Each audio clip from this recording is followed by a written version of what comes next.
하도록 복을 주옵소서. 이 시간에 말씀을 통하여서도 은혜를 내려 주옵소서. 예수님의 이름으로 기도합니다. 아멘.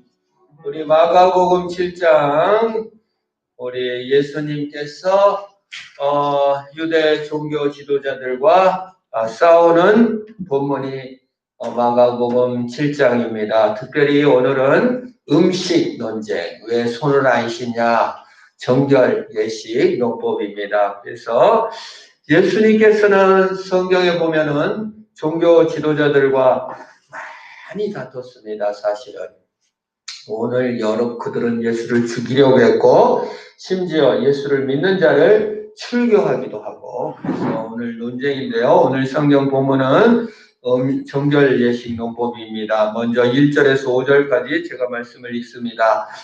바리새인들과 또 서기관 중 몇이 예루살렘에서 예수께 모여들었다가 그의 제자 중 몇 사람이 부정한 손, 곧 씻지 아니하는 손으로 떡 먹는 것을 보았더라. 바리새인들과 모든 유대인들은 장로들의 전통을 지켜 손을 잘 씻지 않고서는 음식을 먹지 아니하며 또 시장에서 돌아왔어도 물을 뿌리지 않고서는 먹지 아니하며 그 외에도 여러 가지를 지켜오는 것이 있으니 잔과 주발과 녹그릇을 씻음이라.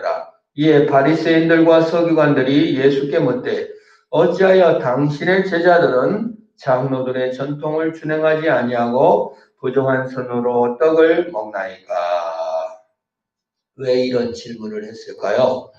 제자들이 이렇게 손을 안 씻은 것으로 예수님께, 유대인과 종교 지도자들은 예수님께 이런 질문을 했을까요? 그들의 목적이 무엇이 있을까요?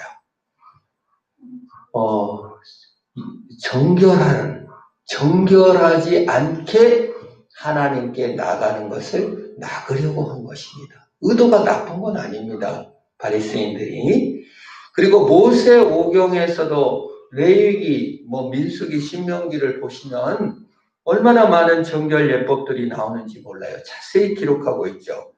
죽은 동물을 만지고 나서는 씻어야 예배를 드릴 수 있고, 죽은 사람을 제 장례를 치렀다가는 또 더러워지기 때문에 예배에 못 나갑니다.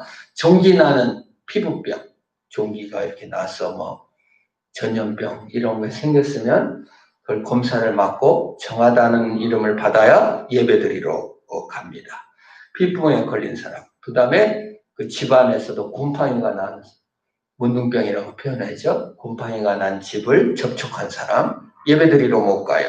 씻어야 되고 저녁까지 부정했다가 몸을 씻고 의복을 빨고 그 다음에 이제 예배를 드리러 갑니다. 죽은 짐승을 만졌거나 또 죽은 고기를 먹은 것도 부정하게 돼서 이렇게 많이, 또 여자들 경우에는 월경 이런 것을 쳤을 때 예배드리러 못 갑니다.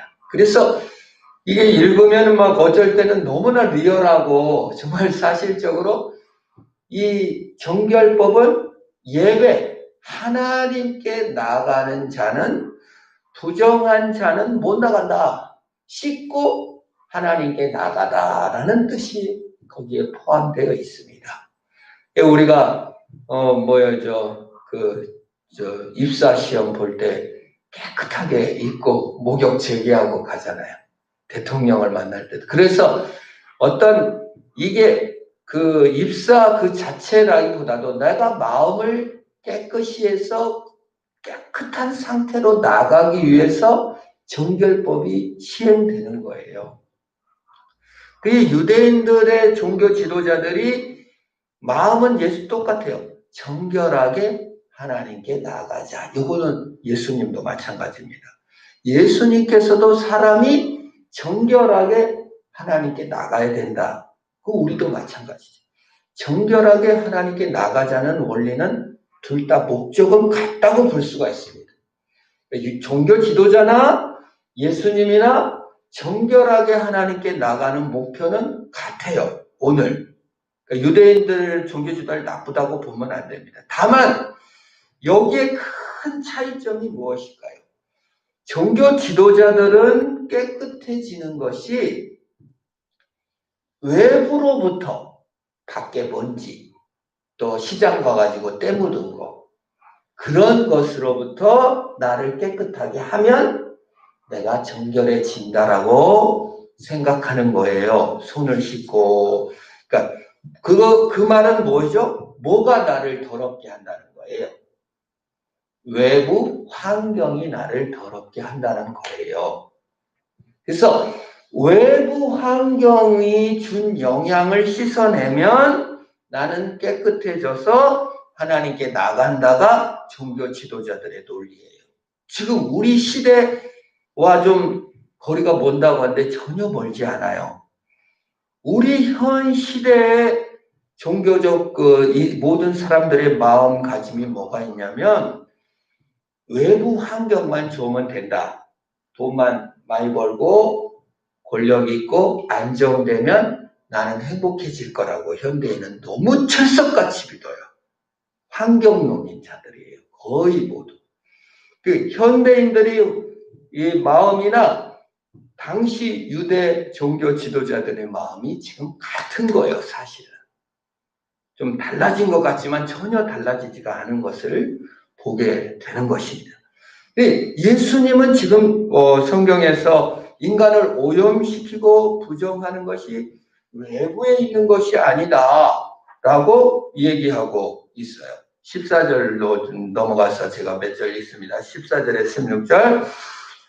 자, 무리를 다시 불러 이르시되 너희는 다 내 말을 듣고 깨달으라. 무엇이든지 밖에서 사람에게 들어가는 것은 능히 사람을 더럽게 하지 못하되, 여기 핵심입니다. 사람 안에서 나오는 것이 사람을 더럽게 하느니라. 그래서 지금 유대 종교 지도자들, 현대인들은 전부 다 어떻게 생각해요? 안에서 내가 밖에서 아주 어려운 그런 일을 당했으니까 내가 악해졌다. 예를 들어 봅시다. 현대 심리학입니다. 얘가 이렇게 나쁜 짓을 하고 도둑질을 하고 나쁘게 된 것은 부모가 버려가지고 너무 또 이상한 아빠를 만나가지고 어디 입양 갔는데 아빠가 너무 학대하고 때려가지고 그냥 울분과 분노를 가지다가 이렇게 악하게 됐습니다. 이게 현대 심리학입니다. 낮은 자존감을 갖게 돼가지고 이렇게 악한 사람이 됐습니다. 맞는 면도 있습니다. 틀렸다는 게 아니라 현대 심리학이나 이런 모든 그 사상의 근원은 인간 자체의 문제라기보다도 부모가 어떤 영향을 줬고 환경이 어떤 영향을 줬고 어떤 상처를 줬고 어떤 피해를 줬기 때문에 이런 행동이 나왔다라고 얘기를 해요. 그 사람 자체가 문제라기보다도 그것이 현대 심리학이고 현대인이 추구하는 바입니다. 그리고 신이 선과 악을 구분하지 않고 하나님이 없다고 하면서 설령 있다 하더라도 선과 악이 모호하다. 어떻게 말할 수가 없다. 단지 인간의 그런 거를 결정해 나가고 자기 결정권이 정말 중요하다라고 주장하는 시대가 현대 사회입니다. 그래서 현대인들은 이 내부에 문제가 있다고 생각하지를 않기 때문에 진보적인 미국 정치인이나 모든 사람이 자기 결정권을 너무 주장해요. 오늘 뉴스에 보니까 폴란드에서 여성들이 처음 나와서 데모하더라고요. 보셨는지 모르겠어요. 근데 옷걸이를 들고 데모를 한다는 거예요. 근데 뭔 내용인가 했더니 이게 이제 그 천주교 국가여서 이 낙태를 완전히 금지하고 이런 낙태 못하도록 이런 어떤 법령이 나오는 것 같아요. 그러니까 이렇게 이제 옷걸이를 드는 이유가 내 자기 결정권, 아기를 떼어낼 수 있는 낙태할 권리를 달라고 하는데 안 해주니까 국가적으로 임산부가 옷걸이를 사용해가지고 스스로 이렇게 낙태를 하는 그런 사람들이 있대요. 그래서 이제 그게 상징이 돼서 옷걸이를 들고 나와서 내 결정권, 내 그 낙태할 권리를 달라고 데모하는 걸 봅니다. 미국에서도 여러 번 진보주의에서 뭐 지금 민주당이죠. 민주당은 전부 다 미국은 낙태의 권리를 주장하죠. 전부 다. 다 데모합니다. 해가지고 쟁취했어요. 미국은 낙태가 합법적 여성 자기 의사결정권이라고 주장하고 그것을 관철을 시켰죠. 똑같이 이제 뭐 성에 대해서 성혁명, 뭐 남성과 남성 간에, 여성과 여성 간에 내 의사결정권을 존중하라. 선과 악은 도덕적으로 구분이 모호하다. 중요한 것은 내 결정권이다. 라고 현대인이 주장해요. 그것은 종교 지도자들이 외부에서 들어오는 것이, 피해받은 것이 나를 결정했기 때문에 그것에서만 깨끗하게 하면 나는 될 것이라고 생각하는 거와 마찬가지. 현대나 옛날이나 똑같아요. 근데 예수님은 그걸 완전히 깨버리십니다. 그게 아니라 악은 내면에 있다. 네가 본질적으로 악하고 본질적으로 죄가 있어서 네 속에서 모든 악이 나온다라고 얘기를 하는 거예요. 현대인은 그거에 완전히 거부합니다. 그래서 하나님을 빼버린 인간들은 스스로 권리를 주장하고 신이 없다, 선악의 기준을 삭제해 버렸습니다. 그것이 실존주의 철학이고 동유럽, 또 프랑스, 영국, 미국 전체 강타에서 기독교인들이 다 교회를 떠나고 도킨스 같은 무신론자들이 막 주장을 함으로 말미암아 교회에 사람이 안 남았어요. 그 종교계획 나라 덴마크 교회를 안 다녀. 독일 교회 안 다녀요. 왜? 자기 결정권을 주장하기 때문에 그렇습니다. 오늘 우리 한국 사회도 마찬가지죠. 중학생만 돼도 교회를 안 나와. 자기 결정. 아니 내가 보니까 하나님 없는 것 같더니 그러면 법이 돼버리는 거예요. 내가 내 자아 실현을 위해서 사는 것이지 하나님의 영광을 위해서 살지를 않게 되는 거예요. 무서운 시대죠. 그런데요. 그 정점에 서 있는 카프카라는 작가가 있어요. 카프카는 여러분 노벨 평화상을 카프카가 못 받았어요. 그래서 노벨 평화상이 영원히 카프카도 못 알아보는 노벨 문학상은 그 가치가 없다고 말할 정도로 천재적인 작가였습니다. 카프카의 작품 유명한 거 여러분이 변신, 성, 소송 같은 책을 썼어요. 이제 그걸 보면은 이게 무신론의 어떤 실존주의의 무신론의 탑을 걷고 있는 최고의 작가인데 보면은 이제 실존의 인간의 죄책감에 대해서 쓴 것이 소송이에요. 소송을 한번 읽어보면은 그냥 어느 날 누룩 잡혀갖고 그냥 막 취조를 하는 거야.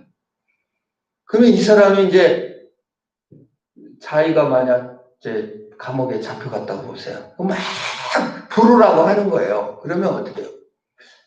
아무리 죄가 없어도 내가 뭘 잘못했지? 저 사람이 왜 나를 이렇게 신문을 하나? 막 자기를 아무 죄가 없는데, 아무 죄가 없다고 느끼는데, 아무 죄가 없이 무조건 잡혀왔는데 막 공격하니까 내가 뭘 잘못했나? 막 따지다가 이제 죽는 내용이에요. 근데 이 무신론자들의 실존주의자들의 인간의 내면 죄책감, 아무 공격화도 없고 자기 의사결정을 최고로 생각하고 자유와 평등을 세고생하는 현대인이 아무 공격자도 없는데도 불안과 죄책감에 시달리더라 그 말입니다.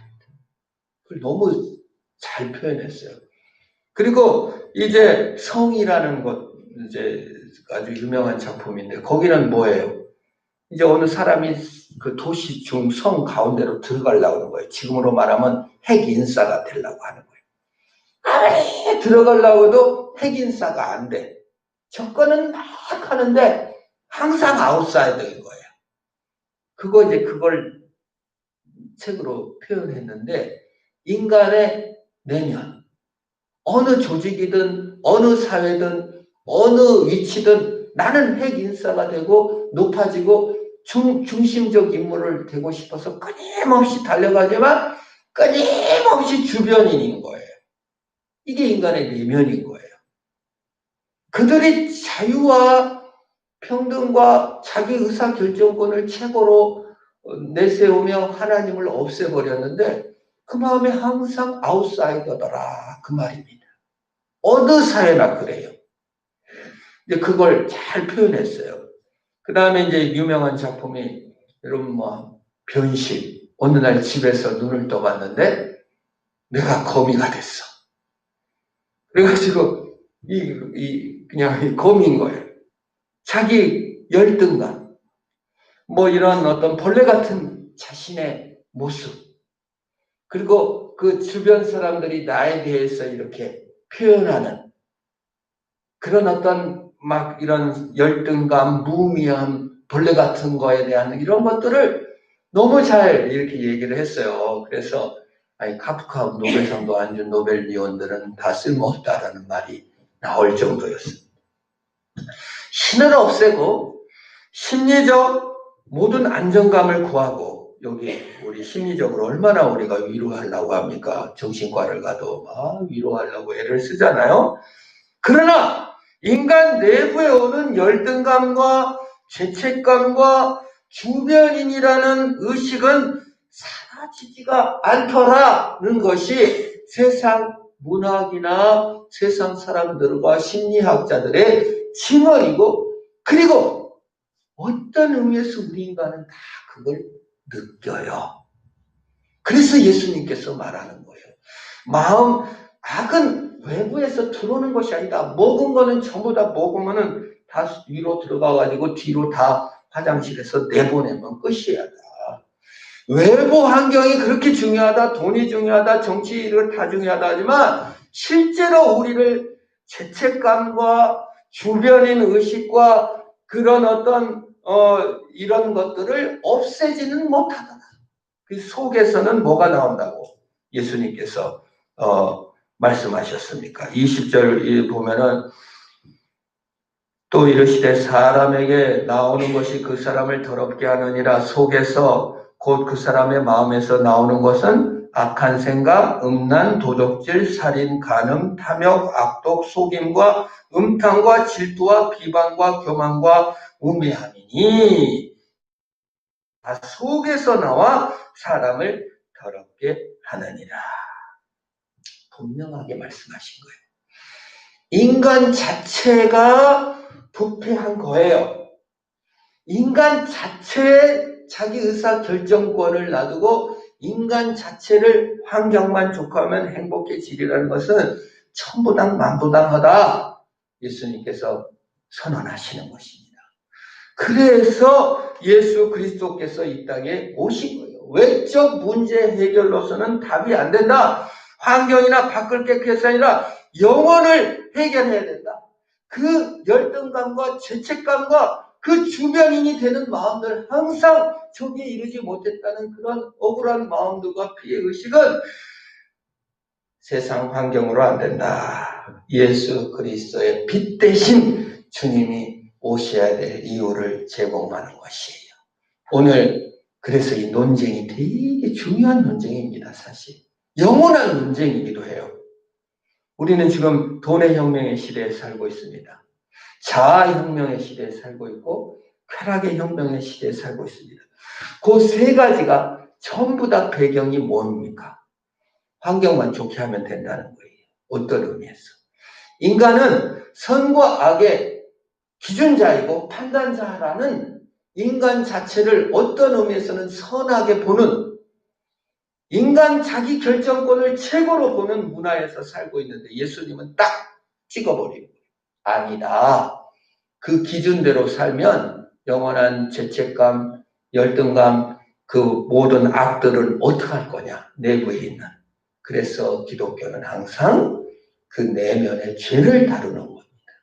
내가 얼마나 정말 내 안에 예수님 말씀대로 살인, 도적질, 악독, 속임, 음탕과 질투와 비방이 가득 찬 존재, 내 스스로는 도저히 안 되고 환경과 시스템으로서는 도저히 되지 않는다. 그 말이에요.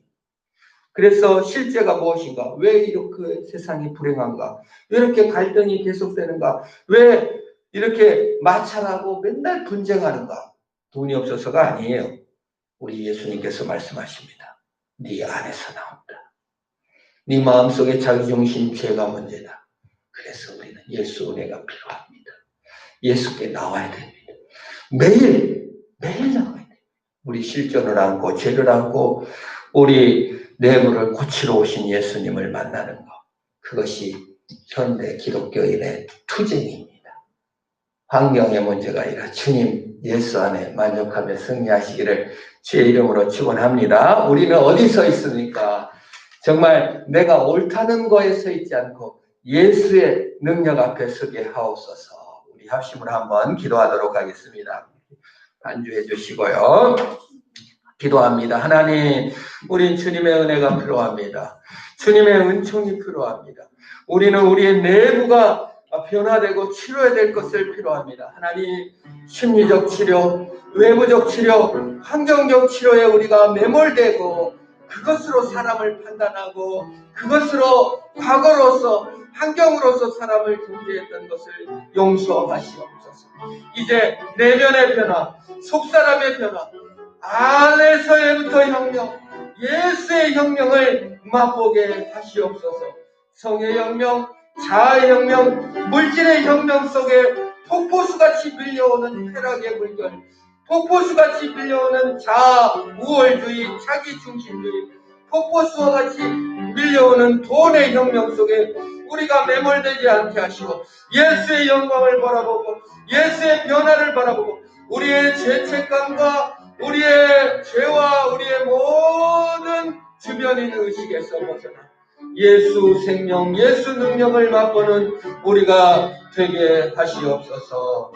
예수님의 이름으로 기도합니다. 아멘. 하나님 아버지 감사합니다. 예수 생명, 예수 능력 바라보게 하소서. 우리에게 있는 모든 열등감, 주변인 있는 의식, 우리에게 있는 죄책감, 아버지 하나님 환경으로 고칠 수 없음을 고백합니다. 심리적 이름으로 고칠 수 없음을 고백합니다. 주님, 예수님께서 우리 속에 들어오셔서 우리 죄를 사해 주셔야만이, 예수님께서 우리 마음에 자정하셔야만이 우리가 주변에 있는 의식에서 벗어나 참된 만족을 누리는 줄 믿습니다. 주님, 우리의 내부를 고치시옵소서. 우리의 속사람을 새롭게 하여 주옵소서. 현대인들이 겪는 모든 문제가 아버지 하나님 자기 의사결정권을 높이려는 모든 현대인의 그 어리석은 꾀에서 벗어나 예수의 영광을 바라보게 하옵소서. 예수님의 이름으로 기도합니다. 아멘. 주님 가르친 기도합니다. 하늘에 계신 우리 아버지, 아버지의 이름을 거룩하게 하시며 아버지의 나라가 오게 하시며 아버지의 뜻이 하늘에서 같이 땅에서도 이루어지게 하소서. 오늘 우리에게 일용할 양식을 주시고 우리가 우리에게 잘못한 사람을 용서해 준 것 같이 우리 죄를 용서하여 주시고 우리를 시험에 빠지지 않게 하시고 악에서 구하소서. 나라와 권능과 영광이 영원히 아버지의 것입니다. 아멘.